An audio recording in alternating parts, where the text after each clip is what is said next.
الحمد لله رب العالمين نحمده ونستعينه ونستهديه ونسترشده ونؤمن به ونتوكل عليه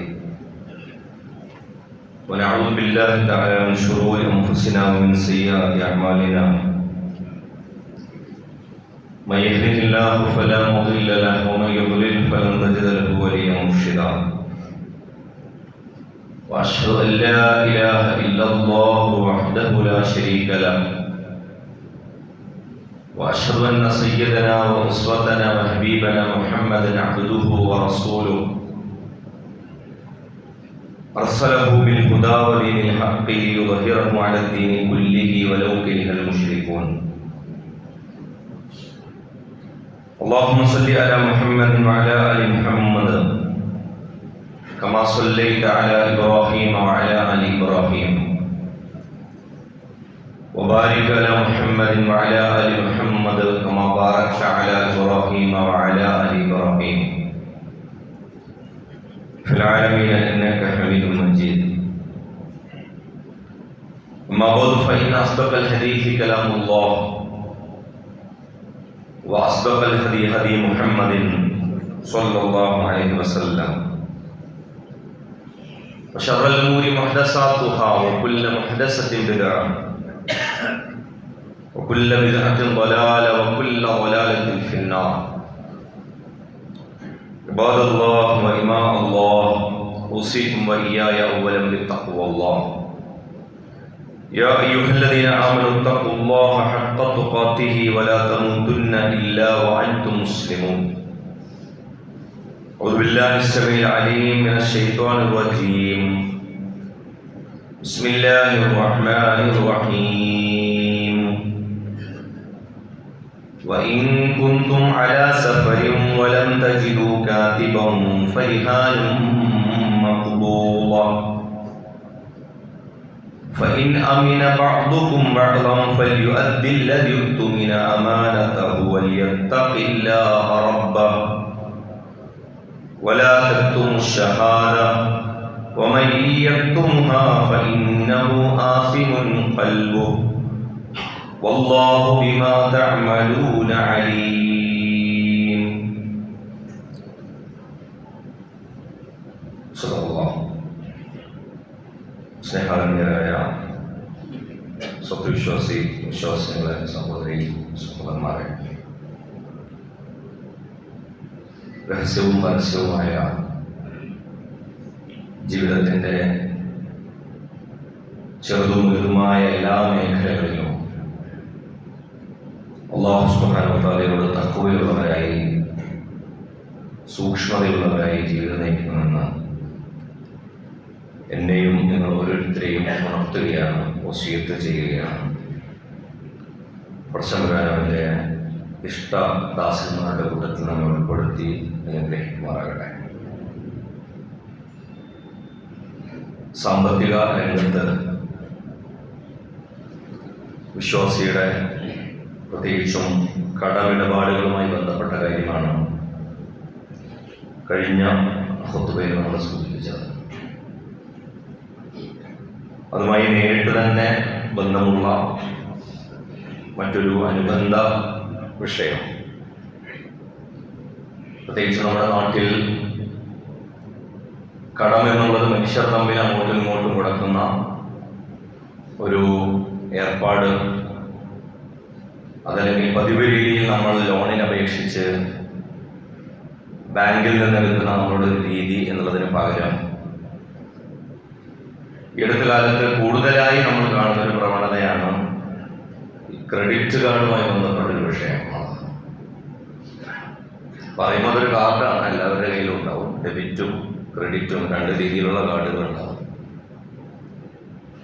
നമ്മുടെ കൈവശമുള്ള ഒരു പൈസ, അതല്ലെങ്കിൽ ക്യാഷ്, അതല്ലെങ്കിൽ നമ്മുടെ അക്കൗണ്ടിലുള്ള നമ്മൾ ബാങ്കിൽ ഏൽപ്പിച്ചിട്ടുള്ള തുക, അതിന് തുല്യമായ ആ പൈസ നമുക്ക് വിത്ഡ്രോ ചെയ്യാനോ നമ്മുടെ ആവശ്യത്തിന് ഉപയോഗിക്കാനോ ഒക്കെ പറ്റുന്ന രീതിയിൽ ബാങ്ക് നമുക്ക് തരുന്ന ഒരു ATM കാർഡിനെ കുറിച്ചല്ല ഈ പറയുന്നത്, മറിച്ച് ക്രെഡിറ്റ് കാർഡിനെ കുറിച്ച് തന്നെയാണ്. ഇപ്പൊ നിങ്ങൾ എല്ലായിടത്ത് പോയാലും ഈ അടുത്ത് കാണുന്ന ഒരു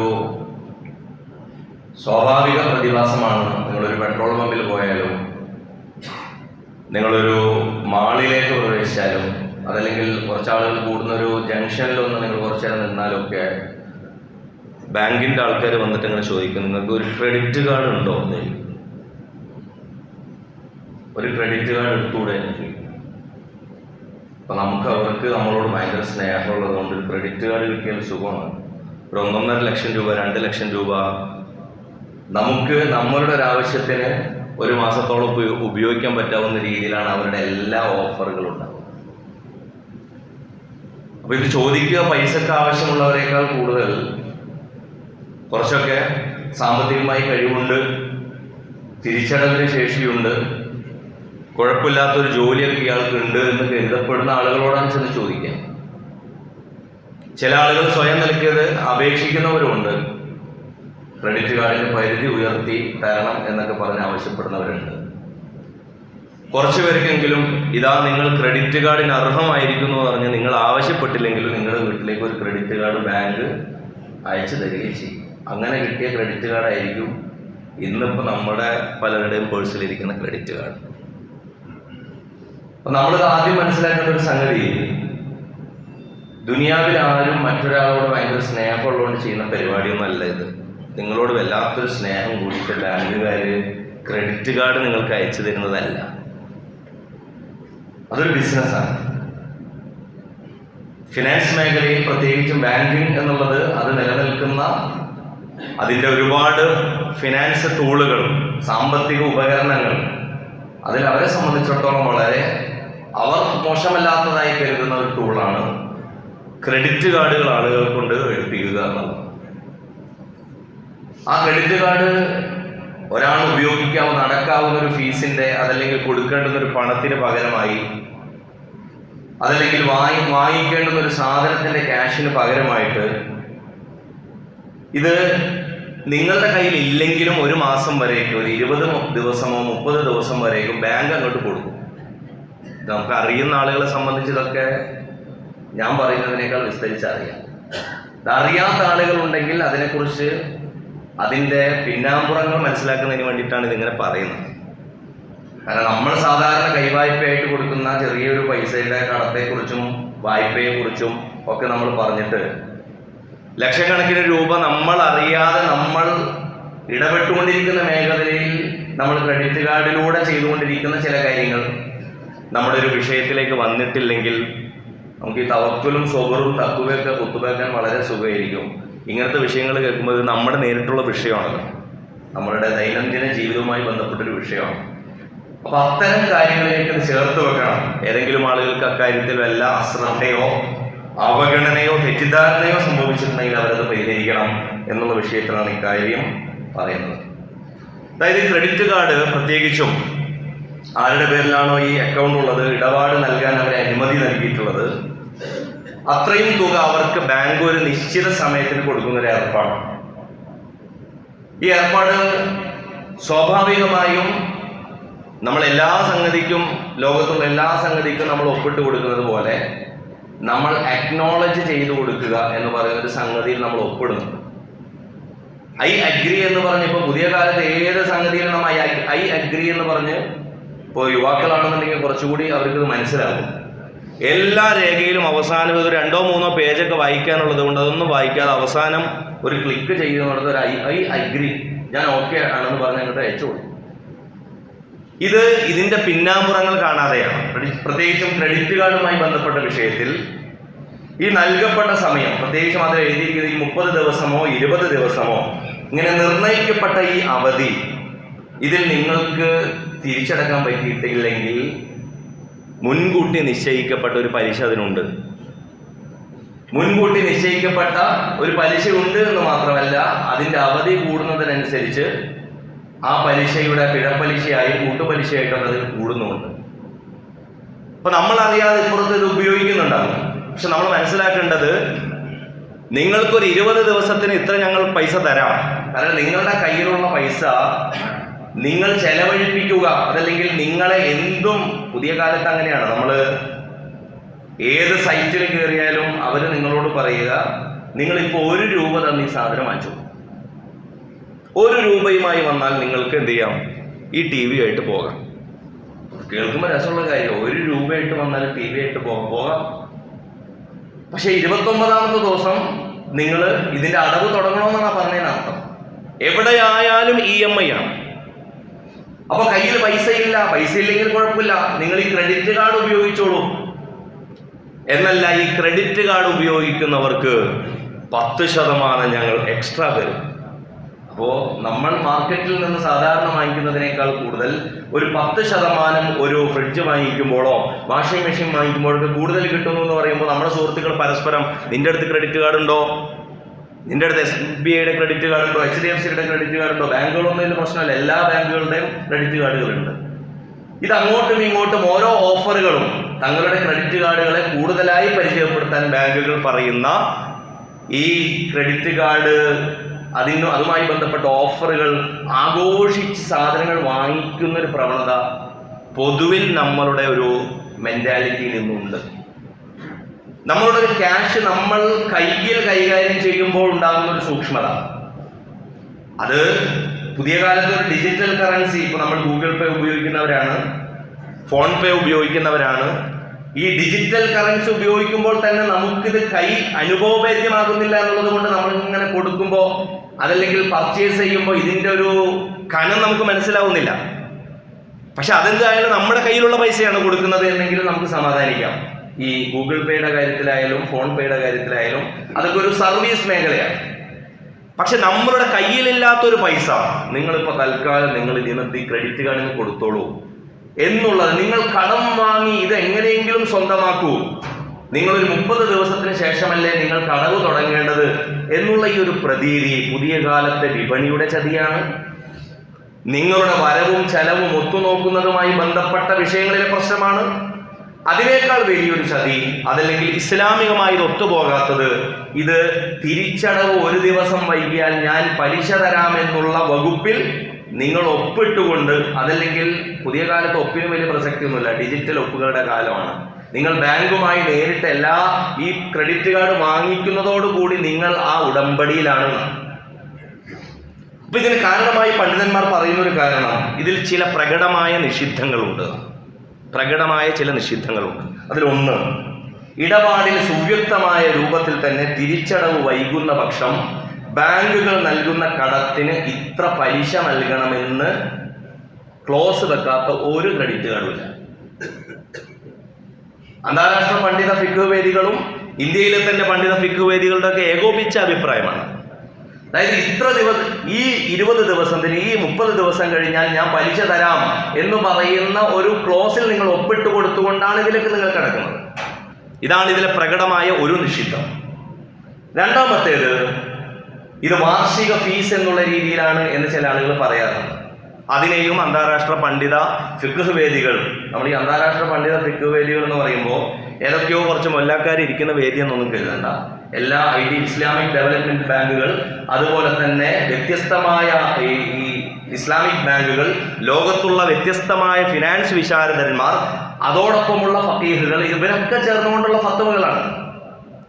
അവർ പറയുന്നില്ല വളരെ പ്രധാനപ്പെട്ട ഒരു കാര്യം, ഈ ക്രെഡിറ്റ് കാർഡ് മുഖേന അനുവദിക്കപ്പെടുന്ന വായ്പാ തുകക്ക് അനുസൃതമായി അനുവദിക്കപ്പെടുന്ന നിങ്ങളുടെ പരിധി 5 ലക്ഷമാണെങ്കിൽ 10 ലക്ഷമാണെങ്കിൽ ഇതിന്റെ വാർഷിക ഫീസ് എന്ന് പറയുന്ന സംഗതിയും അതിനനുസരിച്ച് വളരുന്ന ഒന്നാണ്.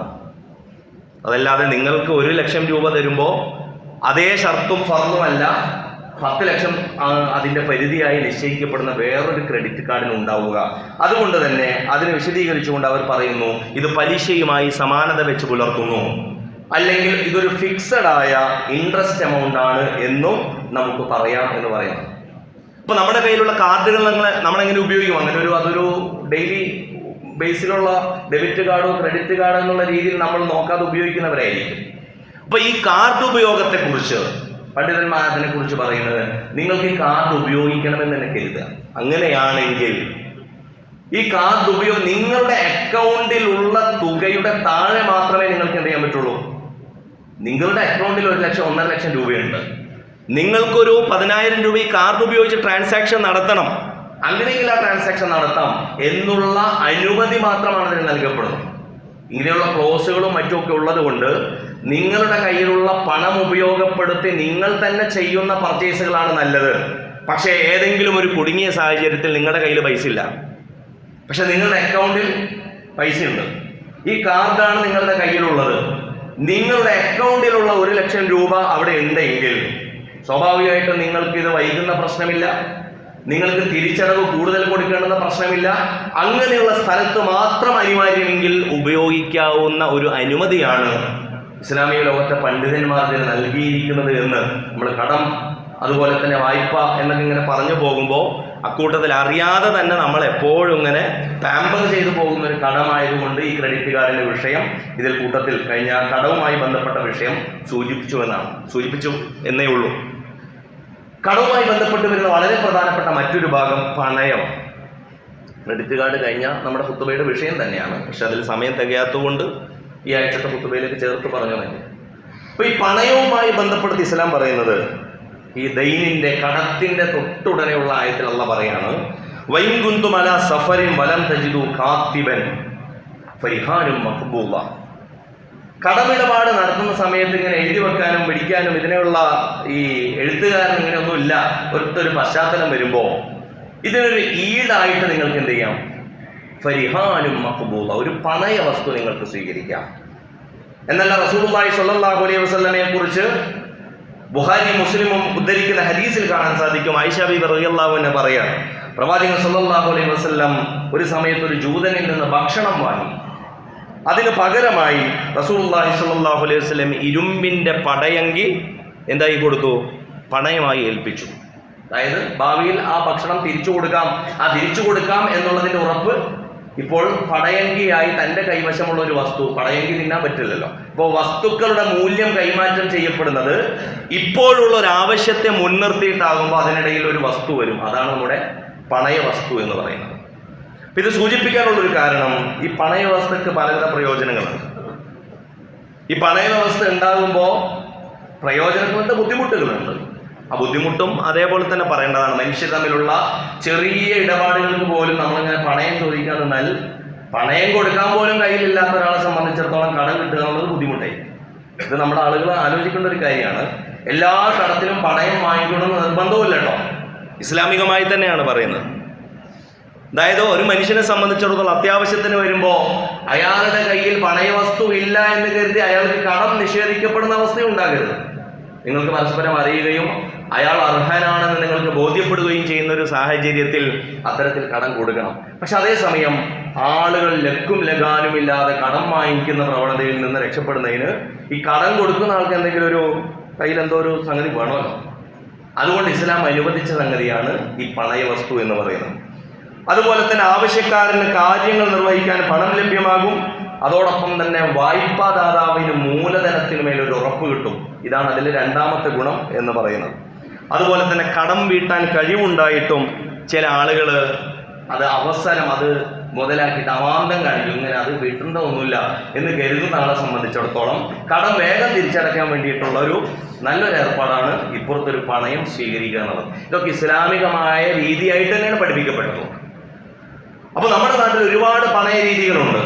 അതിൽ വളരെ പ്രകടമായൊരു പ്രശ്നമുള്ളൊരു പണയ രീതി ഉണ്ട്. അത് മാത്രമാണ് ഇന്ന് നമ്മൾ ഖുത്ബയിൽ സൂചിപ്പിക്കുന്നത്. അപ്പോൾ പണയ രീതികൾ ഏതൊക്കെയാണ് പൊതുവിലുള്ളത്? അത് ഒന്ന്, ബാധ്യത തീർക്കുന്നത് വരെ എന്ന വ്യവസ്ഥയിൽ പണയ വസ്തുവിൻ്റെ ഉടമാവകാശം പണയക്കാരന് കൈമാറ്റം ചെയ്യപ്പെടുക. ഇപ്പോൾ നമ്മുടെ നാട്ടിൽ ഇപ്പോൾ പാട്ടം, മുണ്ടറുതി എന്നൊക്കെ പറഞ്ഞ് അറിയപ്പെടുന്ന സംഗതി എങ്ങനെയാണ്? അതായത് കൊടുത്ത പൈസ, ആ പൈസയുടെ ഉപയോഗം ആ രീതിയിൽ അതിൻ്റെ ഒരു നിശ്ചിത സമയം വെച്ചുകൊണ്ട് ഈ പാട്ടഭൂമിയിൽ നിന്ന് ഒരാൾ അതിൻ്റെ സേവനമെടുക്കുന്ന, അതിൻ്റെ ആനുകൂല്യങ്ങൾ എടുക്കുന്ന അവസ്ഥയാണ്. അതൊക്കെ നമ്മുടെ നാട്ടിൽ നടക്കുന്നതാണ്. നമ്മുടെ നാട്ടിലുള്ള ആദത്തുകൾ അനുസരിച്ച് മുന്നോട്ട് പോകുന്നതാണ്. പ്രശ്നമില്ലാത്ത കാര്യമാണ്. പക്ഷെ അതിൽ പ്രകടമായി ഒരു മനുഷ്യൻ അയാൾ കൊടുക്കുന്ന കടത്തിനേക്കാൾ കൂടുതൽ ഒരു പ്രയോജനം എടുക്കുന്നുണ്ടെങ്കിൽ ഇസ്ലാം പറയുന്നു അത് പലിശയാണ്. അതിൽ വളരെ പ്രധാനപ്പെട്ട ഒരു കാര്യമാണ് കടം വാങ്ങിയ തുകക്ക് ഈടായി ഒരു വസ്തുവിൻ്റെ താല്പര്യം കൈമാറ്റം ചെയ്യപ്പെടുക. ഉദാഹരണത്തിന് ഒരാൾ ഒരു 10 ലക്ഷം രൂപ വാങ്ങി, അതിന് പകരം അയാളുടെ ഒരു ഹോട്ടൽ നടത്താൻ വേണ്ടി കൊടുക്കും.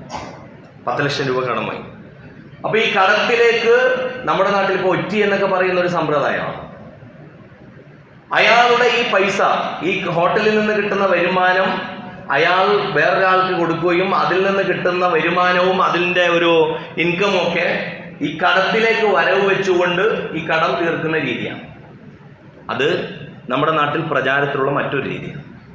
പക്ഷെ അവിടെയും ഇസ്ലാം ഷർത്ത് വെക്കുന്നു, എത്ര രൂപയാണ് വാങ്ങിയിട്ടുള്ളത് അതിന് തുല്യമായ പ്രയോജനമല്ലാതെ മറ്റൊരു ഏതെങ്കിലും രീതിയിൽ കൂടുതൽ പ്രയോജനം ഒരാളെടുത്താൽ, കാരണം ഒരാളുടെ നിർബന്ധിതാവസ്ഥ മറ്റൊരാൾക്ക് ചൂഷണം ചെയ്യുന്നതിനുള്ള അവസ്ഥയാകരുത് എന്ന് ഈ വിഷയകമായി ഇസ്ലാം നമ്മളെ പഠിപ്പിക്കുകയാണ്. നമ്മളൊന്ന് ആലോചിച്ച് നോക്കൂ, ഇനി ഇങ്ങനെ അവസ്ഥ വന്നാൽ, പ്രയോജനങ്ങൾ എടുക്കേണ്ടി വന്നാൽ, മൃഗങ്ങളെ പണയം കൊടുക്കേണ്ടി വന്നാൽ എന്ത് ചെയ്യും? ഇപ്പോൾ മൃഗങ്ങൾ എന്നുള്ളത് പണയവസ്തുവായിട്ട് വരുന്നൊരു ഘട്ടം വരും. അപ്പോൾ ആ സമയത്ത് പണയവസ്തു ആരുടെ കയ്യിലാണോ ഉള്ളത്, ഇസ്ലാം അയാളോട് പറയുന്നു, ആ പണയവസ്തുവിൻ്റെ പോറ്റു ചെലവ്, തീറ്റ ചെലവ്, സ്വാഭാവികമായിട്ട് ഈ പണയവസ്തു ആരുടെ കയ്യിലാണോ ഇരിക്കുന്നത് ആ മനുഷ്യനായിരിക്കും ആ സമയത്ത് ഉണ്ടാവുക. അതുകൊണ്ട് തന്നെ അതിൻ്റെ പാല്, അതുപോലെ തന്നെ അതിൻ്റെ സവാരി, അതിൽ നിന്ന് കിട്ടുന്ന മറ്റു ഉടുതലടക്കമുള്ള പ്രയോജനങ്ങൾ ഈ സമയത്ത് പണയക്കാരന് ആരുടെ കൈവശമാണോ ഈ പണയവസ്തു ഉള്ളത് അയാൾക്ക് ഉപയോഗിക്കാം എന്നും പറയുന്നുണ്ട്. അപ്പോൾ അത്ര വിശാലമായി ഒരു മൃഗത്തിൻ്റെ കാര്യത്തിലുള്ള പണയം വരുമ്പോൾ അതിൽ വിശദാംശങ്ങൾ ആവശ്യമുള്ളത് കൊണ്ട് റസൂലുള്ളാഹി സ്വല്ലല്ലാഹു അലൈഹി വസല്ലം പറഞ്ഞു, റകൂബുഹ വ ഹലൂബുഹ. അതായത് ഒരു മൃഗമാണ് പകരം കൊടുത്തിട്ടുള്ളത് പണയവസ്തു, അപ്പോൾ ആ മൃഗത്തിന് തീറ്റ കൊടുക്കണം, അത് പണയം വെച്ച ആൾ കൊടുക്കുന്നില്ല. അങ്ങനെയെങ്കിൽ ഈ പണയവസ്തുവിൻ്റെ, ഈ മൃഗത്തിൻ്റെ, പശുവിൻ്റെ, കാളയുടെ, കുതിരയുടെ ഇതിൻ്റെ പ്രയോജനം എടുക്കാനുള്ള അവസരം കൊടുത്തിട്ടുണ്ട്. അപ്പോൾ ആ സമയത്ത് അത് മാറി, അതിൻ്റെ നിയമം മാറി. പക്ഷെ ഇന്ന് നമ്മുടെ നാട്ടിൽ കണ്ടുകൊണ്ടിരിക്കുന്ന, ഇതിന് സാമ്യം വെച്ചുകൊണ്ടോ മറ്റൊക്കെ നടന്നുകൊണ്ടിരിക്കുന്ന അതിഗുരുതരമായ ഒരു തെറ്റ്, അതല്ലെങ്കിൽ നിഷിദ്ധം കലർന്നിട്ടുള്ള ഒരു പണയ ഇടപാടുണ്ട്. അതെങ്ങനെയാണെന്ന് ചോദിച്ചാൽ, 10 ലക്ഷം രൂപ ഒരാൾ കൊടുക്കും. 10 ലക്ഷം രൂപ ഒരാൾ മറ്റൊരാൾക്ക് വായ്പയായി കൊടുക്കും. വായ്പയായി കൊടുക്കുന്നതിന് പകരമായി ഇയാൾക്ക് കിട്ടുന്നത് പണയവസ്തുവായ വീടാണ്. പണയവസ്തു, ഇപ്പം നമ്മുടെ നാട്ടിൽ ഈ വീട് ലീസിനെടുക്കുക എന്ന് പറയുന്ന പരിപാടിയുണ്ട്. 10 ലക്ഷം രൂപക്ക് വീട്. അതുപോലെ തന്നെ ഇതൊരു 1.5 കൊല്ലത്തിനോ അതല്ലെങ്കിൽ 1 കൊല്ലത്തിനോ ആയിരിക്കും എടുക്കുക. അപ്പോൾ 1 കൊല്ലം കഴിഞ്ഞതിന് ശേഷം 1 കൊല്ലത്തിനുള്ളിൽ ഈ 10 ലക്ഷം രൂപ ഇയാൾ തിരിച്ചു കൊടുക്കും. ഈ 1 കൊല്ലം ഒരു വാടകയും നൽകാതെ ഈ 12 മാസവും ഈ കുടുംബം അതല്ലെങ്കിൽ ഈ മനുഷ്യൻ ഇവിടെ താമസിക്കും. ഇതിന്റെ പ്രയോജനം എടുക്കും. ആ വീട് പണയമായിട്ട് അവിടെ ഇരിക്കുന്നതിന് പ്രശ്നമൊന്നുമില്ല.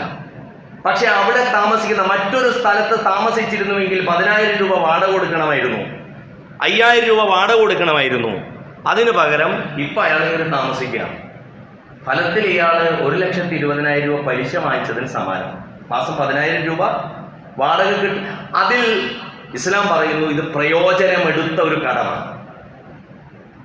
അപ്പൊ ഇത് നമ്മുടെ നാട്ടിൽ രണ്ടുപേരും തൃപ്തിപ്പെട്ടുകൊണ്ടാണ് ചെയ്യുന്നതെന്നാ പറയാം.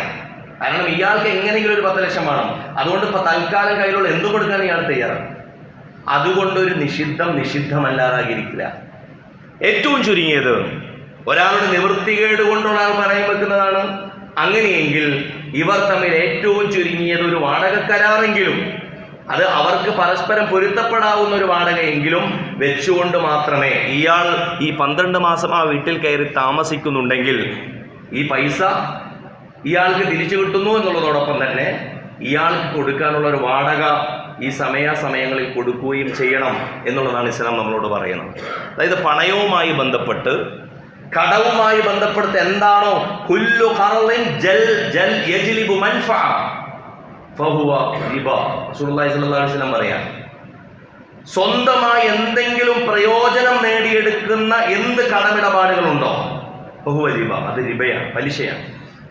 ഇസ്ലാമിൽ പലിശ അങ്ങനെ വരാനുള്ള കാരണം, ഇത്ര വലിയ പ്രശ്നമാകാനുള്ള കാരണം, നേരത്തെ ക്രെഡിറ്റ് കാർഡിലടക്കം 20 ദിവസവും 30 ദിവസം കഴിഞ്ഞിട്ടുള്ള ഈ അതിർവരമ്പുകൾ കഴിയുമ്പോൾ ഇതൊക്കെയാണ് പലിശ ഇടപാട്, എനിക്കൊരു പ്രശ്നമൊന്നുമില്ല എന്ന് നിങ്ങൾ സമ്മതിച്ചാലും ഇടപാട് പലിശ അല്ലാതാകില്ല. അങ്ങനത്തെ ആകാതിരിക്കുന്ന പ്രശ്നമില്ല. അത് ഇത്ര ഗൗരവകരമായൊരു പ്രശ്നമാണ്, ഗൗരവതരമായൊരു ഭാഗം അതിനുണ്ട് എന്ന് മനസ്സിലാക്കും. അതുപോലെ തന്നെ പണയവസ്തു കൈകാര്യം ചെയ്യേണ്ട കാര്യത്തിൽ ഇസ്ലാം നമ്മളോട് പറയാം. പണയവസ്തു കൈകാര്യം ചെയ്യുന്ന സമയത്ത് കടം വീട്ടാൻ ഇയാൾക്ക് കഴിയുന്നില്ല, പണയവസ്തു കയ്യിലുണ്ട്.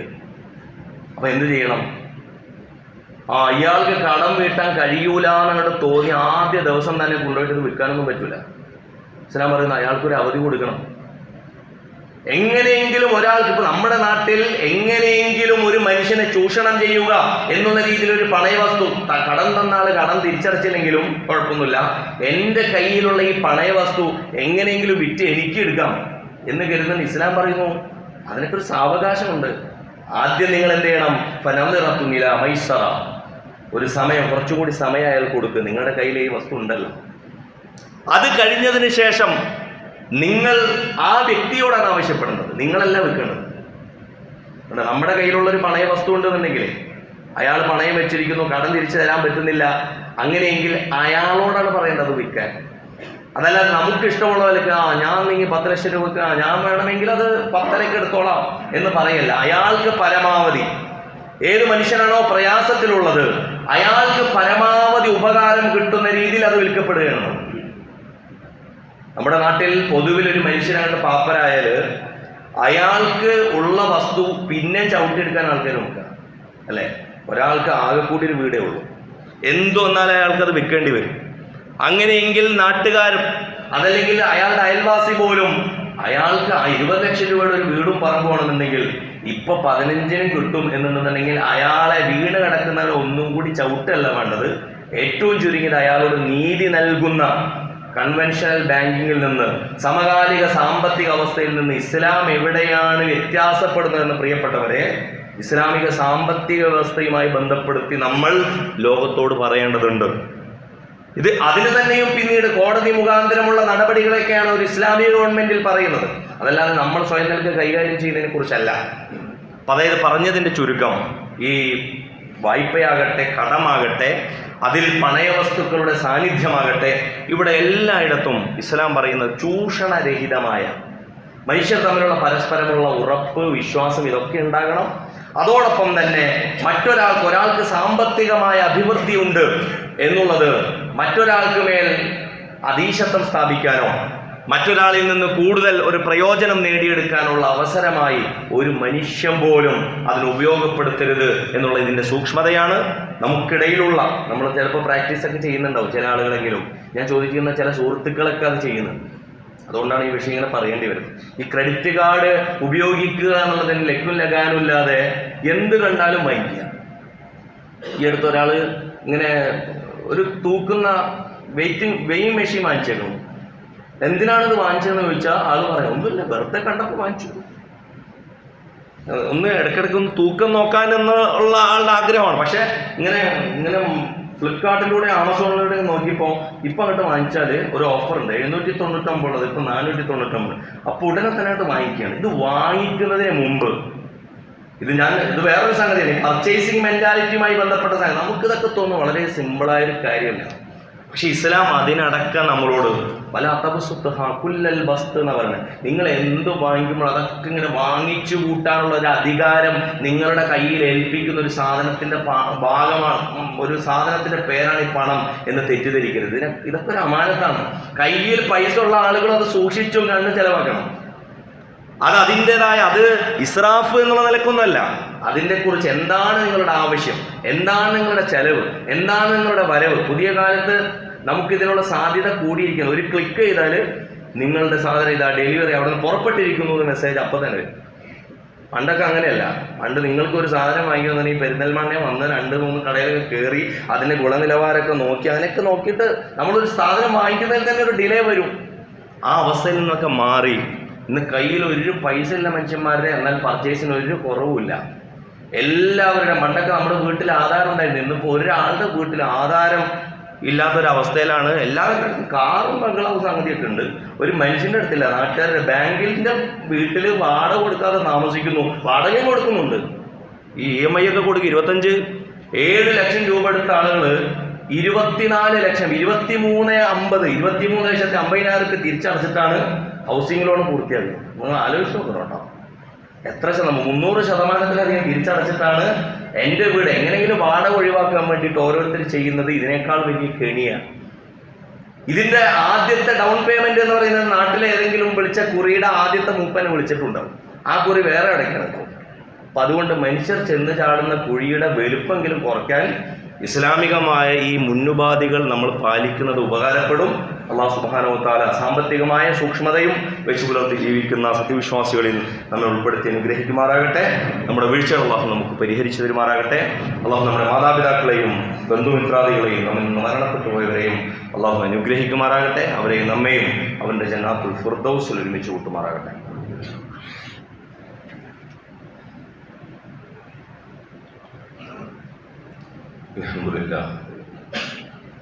الحمد لله الأحد الفرد الصمد الذي لم يلد ولم يولد ولم يكن له كفوا أحد.